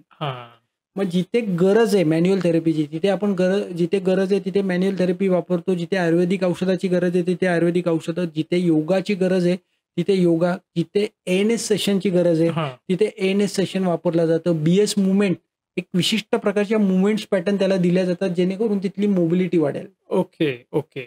बऱ्याच वेळा काही लोकांना आपण संगीत देतो, काही लोकांना शवासनाचे वेगवेगळे प्रकार देतो. मग शवासनामध्ये 12-15 मिनिटं जर तो व्यवस्थित ब्रिदिंग करतोय तर तिथला जडपणा पूर्णपणे कमी. म्हणजे पेशंट टू पेशंट हे बघावं लागतं, डायग्नोज करावं लागतं की जरी त्यांनी प्लेट लावलेली आहे मग त्याच्यामध्ये वात, पित्त, कफ किती प्रमाणात वाढलाय, त्याच्यामधले प्रायमरी फॉल्ट हा ऑर्गन आहे का न्यूरोमेनिंजियल आहे का सॅक्रल आहे, हे सगळं बघून तिथे ठरवावं लागतं. Patient to patient case study बदलते. आता मला एक सांगा, तुमचं जे क्लिनिक आहे तर त्याच्यात आणि इतर हॉस्पिटल्स याच्यामध्ये काय फरक आहे? माझं जे क्लिनिक आहे डॉक्टर भंडारी स्पाईन क्लिनिक, हे जगातलं भारतामधलं एकमेव असं क्लिनिक आहे जे अंडर वन रूफ 30 ते 40 प्रकारच्या मॅन्युअल थेरपी एका पेशंटवरती स्पाईनच्या करतं. ओके. माझं स्पाईनमध्ये मणक्यामध्ये सुपर सुपर सुपर स्पेशलायझेशन झालंय ओके. की ज्याच्यामधली गादी बाहेर आली आहे, नसा दबल्या गेल्यात. अशाच व्यक्तींमध्ये गेली 19 वर्ष कंटिन्युअस आम्ही मोर दॅन 1 लाख केस स्टडी बघितल्या. ओके. आज भारतामध्ये कुठल्याही ऑर्थोपेडिक डॉक्टरकडे गेला तर तो म्हणतो डिस्क कट करा हा. किंवा लॅमिनेक्टॉमी म्हणजे लॅमिनेक्टॉमीचं ऑपरेशन करा किंवा फिक्सेशन म्हणजे स्क्रू लावा किंवा मणक्यामध्ये इंजेक्शन घ्या. ह्या 3 थेरपी सोडल्या तर भारतामध्ये दुसरी थेरपी कुठलीच नाही आता. ओके. काही लोक फिजिओथेरपीकडे जातात, तिथे अल्ट्रासाऊंड, टेन्स, काही एक्सरसाइज पॅटर्न दिले जातात. तर आता आपण जी थेरपी करतो ती जगभरातली अत्यंत ॲडव्हान्स, अत्यंत सायंटिफिक आणि ज्याचे एव्हिडन्स आहेत की लोक बरी झाली आहेत. ओके. ओके. अशी थेरपी आपण स्वतः विकसित केली. 40 देशांमधनं हे सगळं विकसित केलेलं आहे. त्याच्यामुळे अशा प्रकारची चिकित्सा पद्धती, अशा प्रकारचे उपचार आता जगभरातही कुठे नाही आहेत. ओके. ओके. आता नॉर्मली ज्या लोकांचे ऑपरेशन्स होतात तर त्यांना असं वाटतं की आपण कायमचे आधू झालो. मग याविषयी तुम्ही काय सांगा? भगवंतानी जे शरीर दिलेलं आहे ते नॅचरल आहे. त्याच्यामध्ये कुठलीही चिरफाड न करता त्यांनी सगळ्या गोष्टी आतमध्ये बसवलेल्या आहेत. आज आपण चिरफाड करून एखादा स्क्रू बाहेरचा जेव्हा टाकतोय ते बाह्य वस्तू शरीरामध्ये गेल्यानंतर शरीर प्रत्येक वेळेस ऍक्सेप्ट करेल प्रत्येकाला असं होत नाही. काही वेळेस पेशंटला कुठेतरी टोचतं, तो स्क्रू हाताला लागतो, टोचतो किंवा बसता उठता बाथरूमला बसताना, बाथरूमवरनं उठताना, आंघोळ करताना तो स्क्रू कुठेतरी लागतो किंवा त्याच्यामुळे जड वाटतं किंवा काही पेशंटला कंटिन्युअस दुखतच असतं. 24/7 त्यांना पेन एक प्रकारचं असतं, एक प्रकारची एक वेगळी इच्छा तिथे व्यक्त होत असते. तर एक लक्षात घ्या, ऑपरेशन हा शेवटचा पर्याय आहे.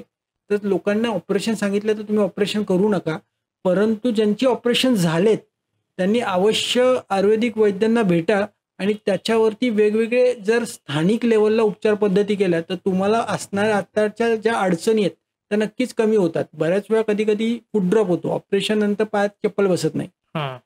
कधी कधी ऑपरेशन नंतर लघवीचा कंट्रोल जातो कारण ती नसच डॉक्टरकडनं कट झालेली असते. कधी कधी मोशन झालेली समजत नाही. तर या सगळ्यांवरती संज्ञा डेव्हलप करणारी रसायन औषधं आयुर्वेदशास्त्राने सांगितली, ती जर घेतली तर बऱ्याच वेळा 100 40 ते 50% रुग्ण हे परत रिव्हर्स होताना बघायला मिळतात. पण नॉर्मली आता एखाद्याचा हात फ्रॅक्चर झाला तर डॉक्टर दवाखान्यात गेल्यावरती ते प्लास्टर करून बांधतात किंवा समजा खूप क्रॅक असेल तर रॉड टाकून फिट करतात. आयुर्वेदिकमध्ये काही याला रिप्लेसमेंट आहे का? एक लक्षात घ्या, जिथे 2 भाग झालेत, विभक्त झालंय, त्याला परत भक्त करणं गरजेचं आहे. त्याला एका लाईनमध्ये आणणं गरजेचं आहे. त्याच्यावरती पट्टबंधनं, आयुर्वेदशास्त्रामध्ये पट्टबंधनं, बांबूच्या काही रॉड्स बांधून त्याला बांधलं जायचं. आता आपल्याकडे प्लास्टर सध्या मिळतात, पीओपीचे प्लास्टर सध्या लावले जातात. ते प्लास्टर काढल्यानंतर कंपल्सरी तेलाची धारा, तिथे पिंड तेल, मुरवेन्ना तेल किंवा इतर वेगवेगळे मेडिकेटेड ऑइल आहेत, गंध तेल आहे, प्रसारणी तेल आहे, त्याची धारा त्या फ्रॅक्चरच्या भागात जर सोडली तर त्या मुवमेंट्स ज्या स्लो झाल्यात फ्रॅक्चर नंतर, बऱ्याच वेळा प्रॉब्लेम काय होतो, तो पेशंटचे हात हलत नाही. पेशंटमध्ये हाताला जडपणा जाणवतो, एक विशिष्ट मुवमेंट नंतर ती मुवमेंट होत नाही. मग तिथे जर तेलाची धारा सोडली कंटिन्युअस 1-3 महिने तर ती मुवमेंट यायला लागते, जडपणा सगळा जातो आणि नॅचरल मुवमेंट, नॅचरल बळ परत प्राप्त होतं. ओके. ओके. तर तिथे धारा सोडणं, वाफारा घेणं, पोटातनं गंध तेलासारखं औषध पोटातनं घेणं, लाक्षादी गुगू सारखं औषध पोटातनं घेणं, हे जर वैद्यकीय सल्ल्याने जर घेतलं तर त्याचा फायदा नक्की होतो. लोकांच्या मनात एक मिथ तयार झालंय की आयुर्वेदिक ट्रीटमेंट म्हणलं की खूप महाग, खूप पैसे जातात. सर, तुम्ही आज मणक्याचं कुठलंही ऑपरेशन करायला गेलात तर आज बघा तुम्ही साधारण 3.5 लाखापासून 8 लाखाचं पॅकेज दिलं जातं. म्हणजे आज तुम्ही जर कुठल्या हॉस्पिटलला गेलात तर general room, private, semi private, luxurious असे त्यांचे पॅकेजेस असतात. आणि त्या पॅकेजेसमध्ये स्टार्टिंगच पॅकेज हे 3 लाखापासून 12 ते 16 लाखापर्यंत असतं एका गादीचं कट करण्याचं. ओके. आज तुम्ही त्याच्या कम्पॅरेटिव्हली जर आयुर्वेदिक ट्रीटमेंट बघितली तर तुम्हाला ती एक तर विना ऑपरेशन आहे, पंगुत्व तर येणार नाही. आज लोक 4 लाख रुपये देऊनही लघवीचा कंट्रोल जातो, फूट ड्रॉप झालेला आहे. बऱ्याच वेळा ऑपरेशन करूनही पेन तसंच असतं. तर एक लक्षात घ्या, ऑपरेशन म्हणजे काय 100% उपचार नाहीये. ऑपरेशन म्हणजे फक्त गादी कट करतात आहे. हां. पण आज आयुर्वेद शास्त्रामध्ये आणि मॅन्युअल थेरपी या 2 थेरपीची जर जोड एकत्र आली, तर तुमच्या मणक्यातलं अंतर वाढवणार आहे नॅचरली हां. आणि त्यांनी फायदा होणार आहे.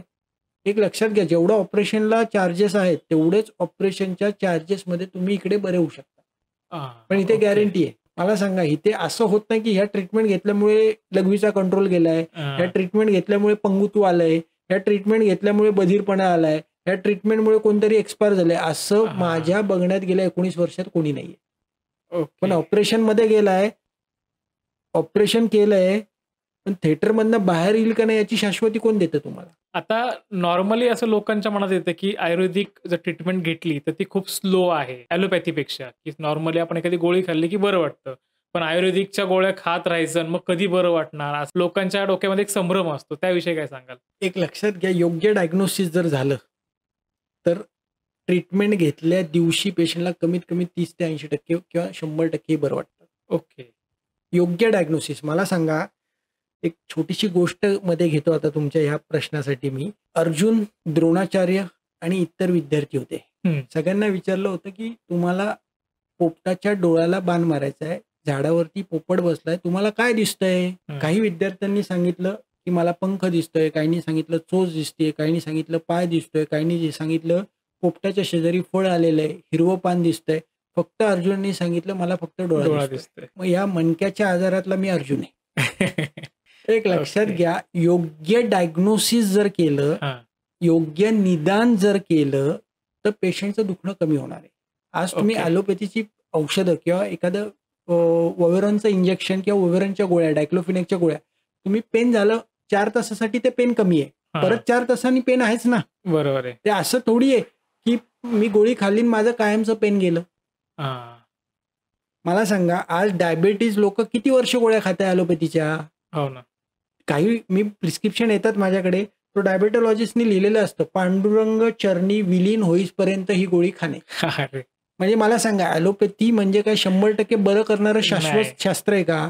आयुर्वेद शास्त्र आमचं 5000 वर्षापूर्वी, मॅन्युअल थेरपी 5000 वर्षापूर्वीची शास्त्र आहेत.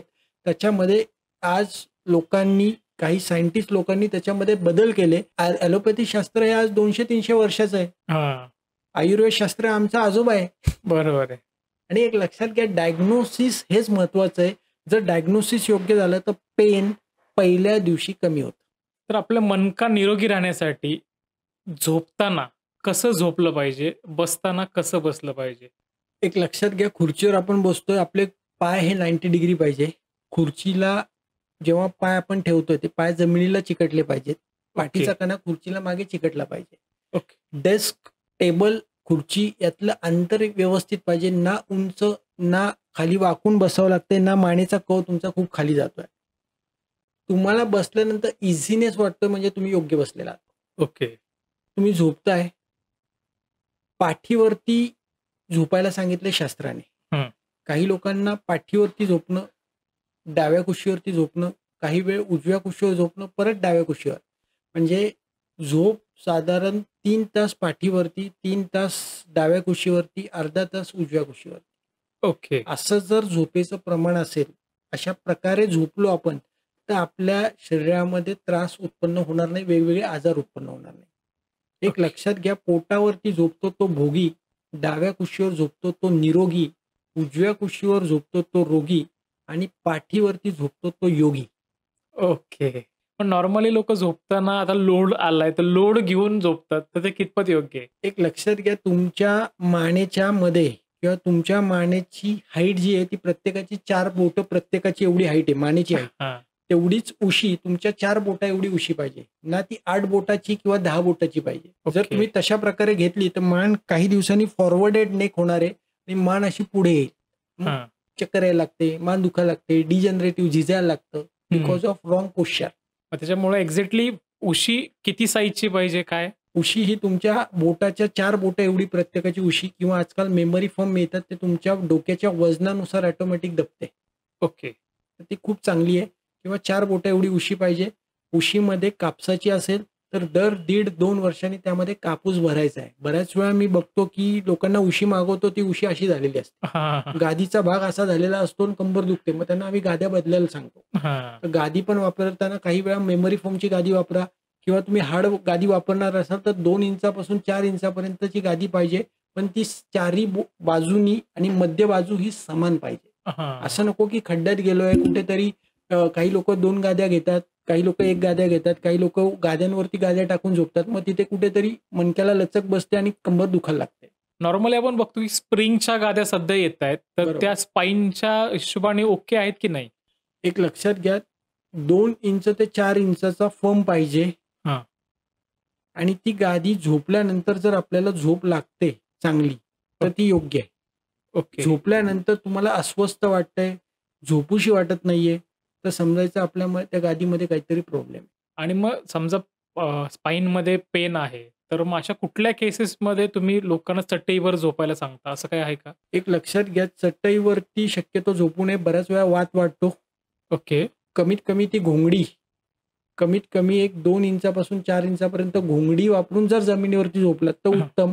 परंतु फक्त चटई आहे, फक्त फरशीवर झोपतोय, मग तिथे कुठेतरी सगळे सांधे दुखायला लागतात. धातू म्हणजे वातरक्त नावाचा एक आजार आहे ज्याच्यामध्ये हां. सगळे सांधे दुखायला लागतात, छोटे सांधे. ओके. मग तिथे सांध्यांवरती सूज येते. बऱ्याच वेळा सांधे आखडल्यासारखे वाटतात. सकाळी उठलं की कंबर अवघडते. मग शक्यतो कमीत कमी 3 ते 4 इंचाची रजई म्हणा, घोंगडी म्हणा किंवा गादी म्हणा, हे काहीतरी पाहिजे. आता स्पाईन म्हटलं की खूप मेजर आजार ह्याच्यामध्ये आपण त्याला गणतो.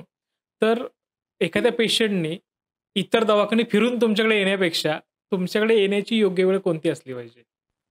एक लक्षात घ्या, सध्या असं प्रत्येक व्यक्ती सापेक्ष जर बघायला गेलं तर प्रत्येक व्यक्ती हा वेगळा आहे, त्याचा असणारा आजार वेगळा आहे आणि हं. त्याला असणारे त्रासेस वेगळे आहेत. कारण बऱ्याच वेळा असं नाही होत की आज तुमचा पॉडकास्ट बघितला आणि लगेच व्यक्ती माझ्यापर्यंत हां. पोहोचेल. तर बऱ्याच वेळा काही पेशंटचा त्रास हा ग्रेड 1 ला असतो, काही हां. पेशंटचा त्रास हा ग्रेड 2 ला असतो, काही लोकांचा ग्रेड 3, ग्रेड 4. तर एक लक्षात घ्या, आपल्याला विहिरीतनं पाणी काढायचं आहे. 5 फुटाच्या विहिरीतनं पाणी काढायला किती वेळ लागणार आहे हौदातनं? हां. 10 फुटाच्या विहिरीतनं काढायला किती वेळ लागणार आहे? 15 फूट जर विहीर आहे आणि 100 फूट आहे. तर एक लक्षात घ्या, प्रत्येक आजार हा वेगळा वेगळा आहे. त्याची असणारी अवस्था वेगळी आहे. हां. ज्याला मॉर्निंग स्टिफनेस आहे, सकाळी उठल्यानंतर कंबर अवघडते, अशा लोकांनी पहिल्यांदा दवाखान्यात दाखवायला पाहिजे. ओके. रोज सकाळी उठल्यानंतर तुमची कंबर अवघडतीये तर तुम्ही 100% दवाखान्यात दाखवलं पाहिजे. दिवसभर त्या लोकांना काही त्रास होत नाही, पण उठलं की कंबर अवघडते. ती हं. गादी बाहेर यायचं पहिलं लक्षण आहे. ओके. ज्यांना मुंग्या येतात आहे, ज्यांना बधीरपणा आहे, ज्यांना थोडं चाललं की बसावंसं लागतं, ज्यांना उभं राहिलं 10 मिनिटं की बसावं लागतंय, त्यांनी कंपल्सरी दवाखान्यात दाखवायचं. ओके. ज्यांच्या मानेला उभं राहिल्यानंतर मान वळवली उजवीकडे किंवा डावीकडे लगेच चक्कर येते, हाताला मुंग्या येतात आहे, हात जड होतोय, हातातली वस्तू निसटते, तुम्ही डॉक्टरांना दाखवलंच पाहिजे. तर ओके. एक लक्षात घ्या, बऱ्याच वेळा लोक लघवीचा कंट्रोल गेल्यानंतर दवाखान्यात येतात. हां. बऱ्याच वेळा चप्पल बसत नाहीये, चप्पल निसटते, अशा वेळेस दवाखान्यात येतात. मग लोकांना वाटतं की अरे एवढी मोठी ट्रीटमेंट डॉक्टरनी आपल्याला सांगितली. हां. मग तिथे खर्च मोठे दिसतात. मग लोकांना वाटतं की अरे फार महागाची ट्रीटमेंट आहे. पण तो आजार तेवढ्या मोठ्या प्रमाणात तो बळावलेला असतो. ओके. एक लक्षात घ्या, तुम्ही ग्रेड 1 ला आलेला आहात की जिथे नुकतीच कंबर दुखायला लागली तर तुम्ही नुसते व्यायामाने बरे होणार आहे. हां. पण जिथे तुमच्या गाद्या फाटून बाहेर आल्यात, नसा पूर्ण दबल्या गेल्यात, तिथं तुम्हाला कमीत कमी एक 9 ते 12 महिने द्यावे लागतात, तर ती डिस्क परत आत जाते. बरोबर. आणि एक लक्षात घ्या, ऑपरेशन हा पर्याय नाहीये. बरेच लोक ऑपरेशन 2 वेळा 3 वेळा करून आता माझ्या दवाखान्यात येतात. तुम्ही आता नॉर्मली आता म्हणलात की नस दबणं ही जी गोष्ट आहे. तर नस दबते म्हणजे एक्झॅक्टली काय होतं? 2 मणक्याच्या मध्ये पाण्याची गादी असते. हां. पाण्याच्या गादीच्या मध्ये चकती असते हां. आणि ती चकती झटका बसल्यामुळे जर बाहेर आली, हां. 2 मणक्याच्या मधनं पापड जसं आपण मशीनमध्ये दाबतो, त्यामुळे पापड मोठा होऊन तो बाहेर येतो. हां. तसंच सेम जेव्हा एखादा झटका बसतो, ती चकती हं. गादीमधनं बाहेर येते हं. आणि नववरती दबली जाते. ते मज्जातंतू दबले जातात आणि तिथनं मग मुंग्या यायला चालू होतात. तर एक लक्षात घ्या, स्ट्रेस, ताण, अतिचिंता, अतितणाव हा तुमच्या मेंदूजन्य विकार किंवा स्पाईनचे विकार ह्याला एक मोठं कारण आहे. ओके. त्याचबरोबर जे घडतंय तुमच्या आयुष्यात ते प्रारब्ध आहे. समजा कोणीतरी आज वाईट बोललंय, कोणीतरी आज वाईट आपल्याबद्दल लिहितंय, वाईट कमेंट करतंय, just accept it and go ahead. भगवंताचा प्रसाद हे समजायचं आणि पुढे जायचं आहे. आमचा एक व्हिडिओ एवढा ट्रोल झाला होता मध्ये की पाणी सकाळी पिऊ नका मी सांगतो. हं. तर बरेच लोक म्हणतात की आम्ही 2 लिटर पाणी पितो, 3 लिटर पितो. तुम्ही पिताय तर ते तुम्हाला गरविष झालेलं आहे. हां. विषसात्म्य होतं. आज पूर्वीच्याला बघा पेशव्यांच्या काळामध्ये विषकन्या तुम्ही जर नाव ऐकलं हां. असेल, म्हणजे एखाद्या मुलीला कंटिन्युअस रोज विष दिलं जायचं खाण्यामधनं आणि ते हळूहळू वाढवत वाढवत तिला अख्खं जेवण हे विषाचं दिलं जायचं आणि जेव्हा युद्ध व्हायची पूर्वीच्याला तिला त्या युद्धांमध्ये त्या राजांकडे त्या त्या अप्सरेला पाठवलं जायचं. ती त्याच्याबरोबर ती मैथून केल्यानंतर त्या विषकन्येमुळे तो राजा तिथेच मरून जायचा. ओह! मग जसं पाणी पिणं आहे, तुम्ही जर रोज पिताय, एक प्रकारचं ते विष तुम्हाला सात्म्य झालेलं असतं. हां. आपण एक लक्षात घ्या, आज हा जो पॉडकास्ट आहे हा समाज कल्याणासाठी बनवलाय. आम्ही जी माहिती देतोय ती सगळी माहिती ऑथेंटिक पुस्तकातनं अभ्यास करून लोकांवरती अनुभवलेली माहिती आहे. करेक्ट आहे. तुम्हाला सांगितलं तुम्ही जर एक्सरसाइज करा आम्ही सांगतो, पण लोक एक्सरसाइज करतच नाहीयेत. हां. लोकांना सांगतो वेळेवर जेवा, पण लोक वेळेवर जेवणच करत नाही. जर तुम्ही ह्या छोट्याशा गोष्टी या पॉडकास्टच्या निमित्ताने पाळल्या आणि तुम्ही तुमचा अभ्यास करा, तुमच्या वहीत नोंदणी करा की मी आज वेळेवर जेवलो का, मी आज मला चिडचिड कशामुळे झाली, मग मी उद्यापासून ती चिडचिड न होण्यासाठी काय प्रयत्न करेल. जर अशी आयुष्याची लाईफस्टाईल आपली केली तर नक्कीच कोणताही आजार आपल्याला होणार नाही. मला वाटतं ज्या कोणी लोकांनी हा पॉडकास्ट पाहिलाय सरांनी खूप अमूल्य मार्गदर्शन केले आणि जर तुम्ही त्यांनी सांगितलेल्या गोष्टी जर फॉलो केल्या तर तुम्हाला कुठलाही आजार होणार नाही. मणक्याचं तर नाहीच, पण इतर कुठलेही आजार होणार नाहीत. मला वाटतं सर आपण खूप वेळ झाला गप्पा मारतोय. आपण आता थांबूयात. तुम्ही तुमचा अमूल्य वेळ दिला त्याबद्दल खूप खूप धन्यवाद. सभी शुद्धात्मा को मेरा प्रणाम. येस. तुम्हाला जर हा पॉडकास्ट आवडला असेल तर लाईक, शेअर आणि सबस्क्राईब करायला विसरू नका. भेटूयात पुढच्या पॉडकास्टमध्ये एका नवीन विषयासह. नमस्कार.